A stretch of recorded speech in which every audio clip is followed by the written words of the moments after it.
ஹரே கிருஷ்ணா. ஓம் நமோ பகவத்தே வாசுதேவாய. ஹரே கிருஷ்ணா. ஸ்ரீமத் பகவத்கீதை அத்தியாயம் 2, கீதையின் உட்பொருட் சுருக்கம். யாவானர்த்த உதபானே சர்வதக சம்ப்ளுதோதகே தாவான் சர்வேஷு வேதேஷு பிராமணஸ்ய விஜானத. ஒரு சிறு கிணற்றால் பூர்த்தி செய்யப்படும் தேவைகள் எல்லாமே ஒரு பெரும் நீர்த்தேக்கத்தால் உடனே பூர்த்தி செய்யப்படும். அதுபோல வேதங்களில் நோக்கம் பகவானை அறிவதே. Purport by Srila Prabhupad. ஜெய் ஸ்ரீல பிரபாத். பகவான் கிருஷ்ணர் சொன்னபடி வேதங்களுடைய நோக்கம் பகவானை தெரிந்து கொள்வது தான். இது 15ஆம் அத்தியாயம் 15வது ஸ்லோகத்தில் பகவத்கீதையில் பகவான் சொல்கிறாரு. இந்த காலத்து சாதாரண மனிதன் ஒருவன் வேத சடங்குகளின் விதிகளையும் ஒழுங்குகளையும் பின்பற்றுவதோ அல்லது வேதாந்தங்கள் உபனிஷத்தங்களின் கட்டளைகளை பாராயணம் செய்வதோ பின்பற்றுவதோ இயலாத காரியம்.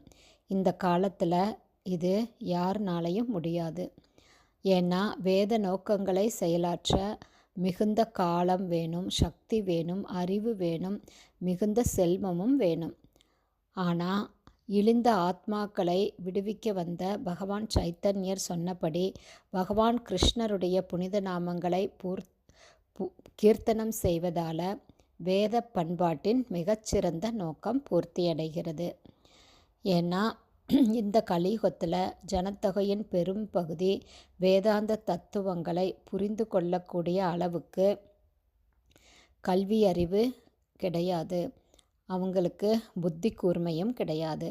ஏன்னா வேதங்கள் முழுவதுமே சமஸ்கிருதத்தில் சொல்லப்பட்டிருக்குது. அது எல்லாமே ஒரு வார்த்தைக்கு பல அர்த்தங்கள் இருக்குது சமஸ்கிருத வார்த்தைகளுக்கு. அதனால் இந்த காலத்து மக்களுக்கு கடல் மாதிரி இருக்கிற வேதங்களை படிக்கவோ அதை புரிஞ்சு கொள்ளவோ அதன்படி சொன்னதை அதன்படி கடைப்பிடிக்கவோ முடியாது. அதனால தான் பகவான் சைத்தன்யர், பகவான் கிருஷ்ணருடைய அவதாரமான சைத்தன்யர் பகவான் கிருஷ்ணருடைய நாமத்தை பாடும்படி சொல்கிறாரு. அந்த புனித நாமத்தை தவறு செய்யாமல் கீர்த்தனம் செய்வதால் வேதாந்த தத்துவங்களின் நோக்கம் பூர்த்தியடையும். வேத ஞானத்தின் இறுதி சொல் வேதாந்தம். வேதாந்த தத்துவத்தை உண்டாக்கியவர் அறிபவரும் பகவான் கிருஷ்ணர். எனவே பகவான் கிருஷ்ணருடைய புனித நாமத்தை உச்சரிக்கக்கூடிய ஆத்மாவே மிகச்சிறந்த வேதாந்தி. இதுவே எல்லா வேத ரகசியங்களின் இறுதி நோக்கம். எனவே பகவான் கிருஷ்ணரின் புனித நாமத்தை பாடுவதே மிகச்சிறந்தது. ஹரி போல்.